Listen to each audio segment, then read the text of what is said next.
आपने कभी अपने भीतर उस खालीपन को महसूस किया है जो पूछता है, क्यों क्यों मैं यहाँ हूँ? क्यों यह दुख, यह खुशी, यह मिलन और यह विछोह मेरे भाग्य में है? यह प्रश्न कोई साधारण जिज्ञासा नहीं है।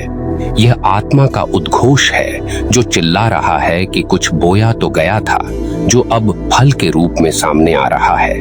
जीवन, प्रेम, संघर्ष और हार, ये सब बीजों का परिणाम है जिन्हें आप पहले ही बो चुके थे, शायद इस जीवन में, शायद पिछले जीवनों में। सोचिए, आपका हर निर्णय, हर इच्छा, हर क्रिया, चाहे छोटी हो या बड़ी, एक बीज है। और बीज कभी खाली जमीन में नहीं गिरता, वह हमेशा तैयार मृदा में गिरता है और समय आने पर अंकुरित होकर जीवन में फल देता है। यह प्रारब्ध है, एक ऐसा शब्द जिसे लोग भाग्य कहते हैं, जिसे लोग कर्म कहते हैं। लेकिन ध्यान दीजिए, यह भाग्य कोई अंधाधुंध ताकत नहीं है। यह वह परिणाम है जो आप स्वयं पहले से ले आए हैं। कुछ लोग कहते हैं, हमारे भाग्य पर हम नियंत्रण नहीं रखते, पर क्या सच में ऐसा है? यदि आपके हाथ में बीज है, यदि आपके पास बोने की शक्ति है, तो क्या आप यह तय नहीं करते कि कौन सा बीज बोना है? सवाल यही है, आप बीज कैसे चुनते हैं और उसकी देखभाल कैसे करते हैं? यही प्रारब्ध है, यही वह रहस्य है जिसे समझना इंसान की सबसे बड़ी चुनौती है। जब आप अपने भीतर झांकते हैं तो देखेंगे कि आपकी इच्छाएं, आपकी भावनाएं और आपकी प्रतिक्रियाएं सब पहले से तय हैं। यह कोई अंधाधुंध नियति नहीं है, बिल्कुल एक क्रमबद्ध प्रक्रिया है। बीज बोए गए और जीवन ने उन्हें पानी, धूप और हवा दी। आप केवल वही फल भोग रहे हैं जो आपने पहले किसी समय में तैयार किया था। लेकिन यही तो भयावह भी है। क्यों? क्योंकि आप अक्सर अपनी इच्छाओं के बारे में बेखबर रहते हैं। आपने जो बोया उसका ध्यान नहीं रखा, आपने जो बीज बीनने का विकल्प चुना उसके परिणाम को नजरअंदाज कर दिया, और अब वही परिणाम आपके सामने खड़ा है। जीवन कठोर होता है, यह दया नहीं करता, यह केवल सत्य दिखाता है। सोचिए, जब कोई दर्द आपको छूता है तो क्या वह अचानक गिरा? नहीं, वह आपके पिछले कर्मों का परिपक्व फल है। जब कोई खुशी आपको मिलती है तो वह भी केवल उसी बीज का परिणाम है जिसे आपने पहले बोया था। यह इतना सरल और साफ है कि जो इसे समझता है वही जीवन में शांति पाता है, जो इसे नकारता है वही हमेशा संघर्ष में फंसता है। और यह प्रारब्ध केवल व्यक्तिगत नहीं है, यह सामाजिक, पारिवारिक और मानसिक स्तर पर भी काम करता है। आपके विचार, आपके शब्द, आपके कार्य, ये सब बीज हैं और जीवन उन बीजों का जवाब देता है। यही कारण है कि जो कुछ भी आपके साथ होता है उसमें कभी भी कोई संयोग नहीं होता। अब आप सोचेंगे, यदि सब पहले से तय है तो मेरा स्वतंत्रता का अधिकार क्या है? यह सवाल इंसान की सबसे गहरी जिज्ञासा को छूता है। स्वतंत्रता है, लेकिन वह केवल बीज बोने में है। आप बीज चुन सकते हैं, बीज बीन सकते हैं, पर फल केवल उसी समय मिलता है जब बीज तैयार हो। प्रारब्ध आपको फल का अनुभव कराता है, लेकिन बीज का चयन आपकी जिम्मेदारी है। और यही जीवन का सबसे बड़ा सत्य है। आप बीज हैं और आप माली भी। यदि आप अपने बीज का ध्यान नहीं रखेंगे तो जीवन आपको परिणाम दिखाएगा, चाहे वह सुख हो या दुख। यदि आप ध्यान से बीज बोते हैं तो जीवन आपको अपने फूलों और फलों से नहला देगा। यही प्रारब्ध की कड़वी और गहरी सीख है। अब ध्यान दीजिए, कई बार लोग अपने दुख को दूसरों की वजह से जोड़ देते हैं। यह मेरी किस्मत थी कहते हैं, पर ध्यान रखें, किस्मत कभी दूसरों ने नहीं बनाई। यह केवल आपके बीज का परिणाम है। जो बीज आपने पहले बोए वही आपके भाग्य का निर्माण करता है। इस दुनिया में कोई भी घटना अनियंत्रित नहीं होती। आप जब अपने भीतर झांकते हैं तो देखेंगे कि हर क्रिया, हर अनुभव, हर दुख और सुख सिर्फ बीज का फल है। यह कोई संयोग नहीं है। और यही कारण है कि जीवन जितना कठोर लगता है उतना ही सटीक भी है। सोचिए, यदि आप समझ जाएंगे कि बीज का परिणाम कितना सटीक होता है, तो आप अपनी वर्तमान क्रियाओं को अधिक सजगता से चुनेंगे। आप देखेंगे कि प्रारब्ध कोई दमनकारी शक्ति नहीं है, बल्कि एक शिक्षक है जो आपको यह समझा रहा है कि आपने जो बोया वही काटना पड़ेगा। कई लोग कहते हैं, मैंने ऐसा बीज नहीं बोया, पर ध्यान रखें, आत्मा कभी भूलती नहीं। चाहे आप चाहें या न चाहें, बीज अपने समय पर फल देता है। यही जीवन की कठोर सच्चाई है, यही प्रारब्ध का रहस्य है, और यही वह ज्ञान है जिसे समझकर आप न केवल अपने दुख को सहन कर सकते हैं, बिल्कुल जीवन को पूरी तरह जी सकते हैं। अब सोचिए, यदि जीवन का हर परिणाम पूर्व निर्धारित है, तो क्या हम अपने वर्तमान में कुछ बदल नहीं सकते? हाँ, बदल सकते हैं। बदलने का तरीका है सचेत होकर बीज बोना। हर विचार, हर शब्द, हर क्रिया विचार पूर्वक चुनिए। यही वह शक्ति है जो प्रारब्ध को नियंत्रित करती है। यही वह स्वतंत्रता है जो जीवन में वास्तविक खुशी और शांति देती है। परंतु चेतावनी दीजिए, यह सरल नहीं है। अपने बीजों का ध्यान रखना, अपने कर्मों की जिम्मेदारी लेना और अपने भविष्य को सजगता से बनाना, यह आसान नहीं, यह कठोर प्रक्रिया है। यह आपको अपने अंदर झांकने पर मजबूर करती है। यह आपको अपने भय, अपने लोभ, अपने अहंकार और अपनी इच्छाओं के सामने खड़ा करती है। आपका प्रारब्ध, आपका बीज, आपके कर्म, यह सब आपके जीवन का सच्चा शिक्षक है। जो इसे समझता है वही जीवन में शक्ति और स्वतंत्रता पाता है। जो इसे नकारता है वही हमेशा दुख और भ्रम में रहता है।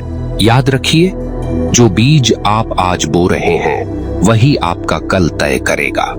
और यही प्रारब्ध है, यही वह रहस्य है जो आपको जीवन के हर क्षण में परखा है। यही वह सत्य है जो आपको अपने कर्मों के परिणाम के सामने झुकने पर मजबूर करता है। और जब आप इसे समझेंगे तब आपको डर भी नहीं लगेगा। जब आप इसे अपनाएंगे तब आपको गुस्सा, मोह और भ्रम की कोई जरूरत नहीं होगी। केवल शांति, केवल स्पष्टता, केवल समझ। यही प्रारब्ध की शिक्षा है। यही वह मार्ग है जो हर बीज के पीछे छिपा है। और यहीं पर एक बहुत गहरी बात समझनी होगी। प्रारब्ध कोई सजा नहीं है, यह दंड नहीं है, यह बदला नहीं है, यह केवल हिसाब है, बिल्कुल शुद्ध, बिल्कुल निर्दयी और बिल्कुल ईमानदार। जीवन किसी से पक्षपात नहीं करता। वह न आपके आंसुओं से पिघलता है, न आपकी प्रार्थनाओं से भ्रमित होता है। वह केवल यह देखता है कि आपने क्या बोया था और वही आपको सौंप देता है। यही कारण है कि कई बार अच्छे लोगों के जीवन में भी कठिनाइयां आती हैं और कई बार बुरे कहलाने वाले लोग सुख में दिखते हैं। यह कोई अन्याय नहीं है, यह केवल समय का अंतर है। कुछ बीज जल्दी फल देते हैं, कुछ देर से। कुछ बीज जमीन के भीतर बहुत गहराई में दबे होते हैं। जब तक समय नहीं आता वे दिखाई नहीं देते, लेकिन जब आते हैं तो कोई उन्हें रोक नहीं सकता। यहाँ एक बहुत कठोर सत्य है जिसे सुनने का साहस बहुत कम लोग रखते हैं। आप अपने जीवन में जो भुगत रहे हैं वह किसी और ने नहीं चुना, आपने ही चुना था। हो सकता है वह चयन आपको याद न हो सकता है वह चयन अचेतन अवस्था में हुआ हो, लेकिन वह चयन आपका ही था और जीवन केवल उसी चयन को वापस लौटा रहा है। यही बात इंसान को तोड़ती भी है और बनाती भी है। तोड़ती इसलिए है क्योंकि अहंकार को यह स्वीकार करना कठिन होता है कि मैं ही अपने दुख का कारण हूँ। बनाती इसलिए है क्योंकि जैसे ही यह स्वीकार हो जाता है, शक्ति आपके हाथ में आ जाती है। तब आप पीड़ित नहीं रहते, आप उत्तरदायी बन जाते हैं। प्रारब्ध को समझने का अर्थ है अपने जीवन की जिम्मेदारी लेना। और जिम्मेदारी लेना आसान नहीं होता। जिम्मेदारी लेना मतलब यह मान लेना कि कोई और दोषी नहीं है, न समाज, न परिस्थिति, न परिवार, न समय, केवल आप। और यही बात मन को सबसे ज्यादा चुभती है। अक्सर लोग कहते हैं हम मजबूर थे। ध्यान दीजिए, मजबूरी भी एक चुनाव है। आपने प्रतिरोध नहीं चुना, आपने सुविधा चुनी। आपने सच नहीं चुना, आपने सुरक्षा चुनी, और वही चुनाव आज आपके सामने प्रारब्ध बनकर खड़ा है। जीवन बहुत सूक्ष्म है, वह आपके इरादे तक को गिनता है, केवल कर्म नहीं, कर्म के पीछे छिपे भाव को भी। यही कारण है कि दो लोग एक जैसा कर्म करते हुए भी अलग अलग परिणाम पाते हैं, क्योंकि बीज केवल बाहरी क्रिया नहीं होता, बीज भाव होता है। आपका मन जिस अवस्था में था, उसी अवस्था का बीज बोया गया और वही अवस्था लौट कर आती है। अब समझिए, यदि सब कुछ इतना सटीक है तो क्या ईश्वर कहीं है? हाँ, है, लेकिन ईश्वर कोई हस्तक्षेप करने वाला शासक नहीं है। ईश्वर व्यवस्था है, नियम है, संतुलन है। वह आपकी गलती सुधारने नहीं आता, वह आपको नियम समझाने आता है, ताकि अगली बार आप वही भूल न दोहराएं। प्रारब्ध को नकारना मतलब नियम को नकारना, और नियम को नकारने वाला हमेशा टकराता है। नदी से लड़ने वाला पत्थर टूटता है, नदी से समझदारी से बहने वाला किनारे तक पहुंच जाता है। जीवन भी वैसा ही है। जो प्रारब्ध से लड़ता है वह थक जाता है, जो प्रारब्ध को समझता है वह पार हो जाता है। यहाँ एक और गहरी बात है, प्रारब्ध आपको बांधता नहीं है, प्रारब्ध आपको उजागर करता है। वह दिखाता है कि आपके भीतर क्या है। यदि आपके भीतर क्रोध है तो जीवन आपको ऐसे अनुभव देगा जो क्रोध को बाहर लाएं। यदि आपके भीतर करुणा है तो जीवन आपको ऐसे अवसर देगा जहां करुणा प्रकट हो। जीवन आपको गढ़ नहीं रहा, जीवन आपको खोल रहा है। और यही सबसे असहज अनुभव है, खुद को खुलते हुए देखना, क्योंकि तब आपके पास छिपने के लिए कोई बहाना नहीं बचता। तब आप अपने ही सामने नग्न खड़े होते हैं, और वही क्षण आध्यात्मिक है, वही क्षण भक्ति का द्वार है, भक्ति के मार्ग पर। यह बात समझनी बहुत आवश्यक है। भक्ति का अर्थ भाग्य से भागना नहीं है। भक्ति का अर्थ है जो सामने है उसे पूर्ण स्वीकार के साथ देखना, बिना शिकायत, बिना आरोप, क्योंकि शिकायत अज्ञान से जन्म लेती है, स्वीकार से ही ज्ञान जन्म लेता है। जब आप कहते हैं जो हुआ वह होना ही था, तो यह हार नहीं है, यह गहरी समझ है, और उसी समझ से अगला कदम जन्म लेता है। तभी आप वर्तमान में सजग होते हैं, तब आप बीज बोते समय कांपते हैं, तब आप सोचते हैं यह विचार, यह शब्द, यह कर्म कल मेरे सामने किस रूप में आएगा। और यहीं से जीवन बदलता है, बाहर नहीं, भीतर। प्रारब्ध बाहर की घटनाओं का नाम नहीं है, प्रारब्ध भीतर की संरचना का नाम है। जो भीतर है वही बाहर दिखेगा। आप बाहर बदलने की कोशिश करेंगे तो थक जाएंगे, भीतर बदलेंगे तो बाहर अपने आप बदल जाएगा। पर ध्यान रखिए, यह कोई त्वरित प्रक्रिया नहीं है, यह धैर्य मांगती है, यह आपको चुप रहना सिखाती है, यह आपको प्रतिक्रिया नहीं, उत्तरदायित्व सिखाती है। और यही कारण है कि बहुत कम लोग इस मार्ग पर चलते हैं, क्योंकि यह मार्ग साहस मांगता है। साहस इस बात का कि आप कह सकें मैं जो हूं उसका कारण मैं ही हूं, और उसी क्षण आप मुक्त होना शुरू हो जाते हैं, क्योंकि जिसने कारण पहचान लिया वही परिणाम से ऊपर उठ सकता है। प्रारब्ध तब तक आपको बांधे रखता है जब तक आप अचेतन हैं। जैसे ही चेतना आती है, प्रारब्ध शिक्षक बन जाता है। फिर वह आपको पीटता नहीं, वह आपको समझाता है। फिर दुख आपको तोड़ता नहीं, वह आपको परिपक्व करता है। यही वह मोड़ है जहां जीवन और भक्ति एक हो जाते हैं, जहां कर्म और ज्ञान अलग नहीं रहते, जहां स्वीकार और परिवर्तन साथ साथ चलते हैं। अब प्रश्न वहां आकर खड़ा होता है जहां अधिकतर लोग रुक जाते हैं। क्या प्रारब्ध को बदला जा सकता है या केवल सहा जा सकता है? यह प्रश्न साधारण नहीं है। यह उस व्यक्ति का प्रश्न है जो अब पीड़ित नहीं रहना चाहता, और यहीं से वास्तविक यात्रा शुरू होती है। समझ लीजिए, प्रारब्ध को मिटाया नहीं जा सकता, लेकिन उसके प्रभाव से ऊपर उठा जा सकता है। यह अंतर बहुत सूक्ष्म है पर निर्णायक है।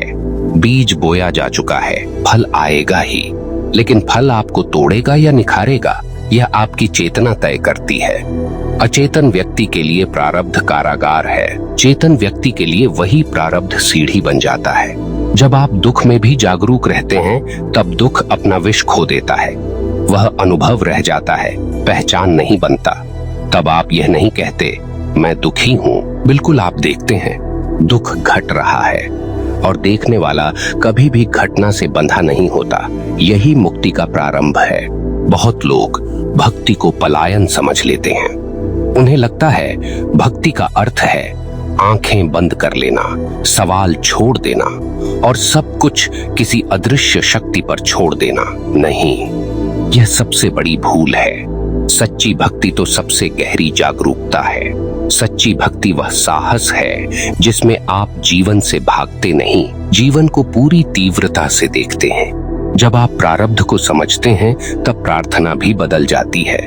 तब आप यह नहीं कहते मुझे यह मत दो, मुझे वह दे दो। तब आप कहते हैं मुझे इतनी दृष्टि दे दो कि जो आए उसे समझ सकूं। यही प्रार्थना आपको मुक्त करती है। याद रखिए, जीवन में जो कुछ भी घट रहा है वह आपको सिखाने आ रहा है। यदि आप सीखने को तैयार नहीं हैं, तो वही पाठ बार बार दोहराया जाएगा। वही चेहरे, वही परिस्थितियां, वही पीड़ा। नाम बदल जाएंगे, रूप बदल जाएगा, लेकिन सार वही रहेगा। यही प्रारब्ध की पुनरावृत्ति है। और जब कोई व्यक्ति यह कह देता है अब मैं सीखने को तैयार हूं, तब चक्र टूटना शुरू होता है। तब जीवन कठोर नहीं रहता, तब जीवन सहयोगी हो जाता है, क्योंकि अब आप विरोध में नहीं हैं, अब आप समझ के साथ बह रहे हैं। भक्ति के मार्ग का अर्थ यही है, भाग्य से युद्ध नहीं, भाग्य से संवाद। कर्म से घृणा नहीं, कर्म की जिम्मेदारी। जीवन से शिकायत नहीं, जीवन से साक्षात्कार। यह मत सोचिए कि ज्ञान आपको दुख से बचा लेगा। नहीं, ज्ञान आपको अंधे दुख से बचाएगा। फर्क बहुत बड़ा है। दुख तो आएगा, लेकिन वह आपको कुचल नहीं पाएगा। वह आपको गहरा करेगा, विस्तृत करेगा, शांत करेगा। और अंततः एक दिन ऐसा आता है जब प्रारब्ध भी थक जाता है, क्योंकि प्रारब्ध अचेतनता पर पलता है। जैसे ही चेतना पूर्ण होती है, प्रारब्ध के पास पकड़ने को कुछ नहीं बचता। तब कर्म होते हैं, लेकिन कर्म बांधते नहीं। तब जीवन चलता है, लेकिन बोझ नहीं बनता। यही अवस्था मुक्त पुरुष की है। यही अवस्था भक्त की है, जो मंदिर में नहीं जीवन में जीता है, जो ग्रंथ नहीं दोहराता अनुभव में उतरता है, जो भाग्य को कोसता नहीं भाग्य को समझकर पार करता है। अब आप इस बिंदु पर खड़े हैं। पीछे देखने पर पूरा जीवन दिखता है, अपने चुनावों के साथ, अपने परिणामों के साथ। आगे देखने पर भविष्य नहीं, केवल संभावना दिखती है। और वही संभावना आपको पुकार रही है, जागो। क्योंकि जब तक आप नहीं जागेंगे, तब तक प्रारब्ध चलता रहेगा, और जब आप जाग गए, तब प्रारब्ध भी आपको नमस्कार करेगा। यही अंतिम सत्य है। बीज बोया गया था, फल मिला, लेकिन अब आप केवल फल नहीं हैं। अब आप वह चेतना हैं जो बीज और फल दोनों को देख सकती है। और यदि यह बात आज आपके भीतर थोड़ी भी गूंजी है, यदि कहीं भीतर हलचल हुई है, यदि आपने अपने जीवन को नए दृष्टिकोण से देखने की शुरुआत की है, तो इस यात्रा को यहीं मत रोकिए। क्योंकि भक्ति के मार्ग पर हम बातें नहीं करते, हम भीतर उतरते हैं। अगली बार जब जीवन आपको कठोर लगे, तो याद रखिए, वह आपको तोड़ने नहीं, जगाने आया है। धन्यवाद, प्रणाम, आभार।